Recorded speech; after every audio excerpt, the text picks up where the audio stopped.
નમસ્કાર, YNN ન્યૂઝમાં આપનું સ્વાગત છે। સમાચારમાં વાત કરીએ તો મહેસાણા સર્કલ પાસે થાર ગાડીમાં ભીષણ આગ લાગતા કાર બળીને ખાખ થઈ ગઈ હતી।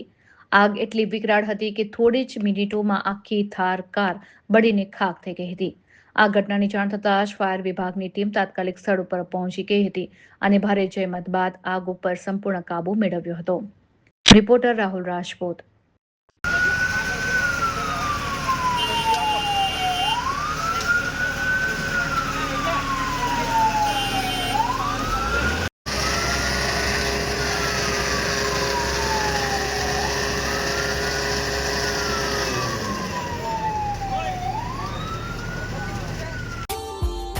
Subscribe now and press the bell icon.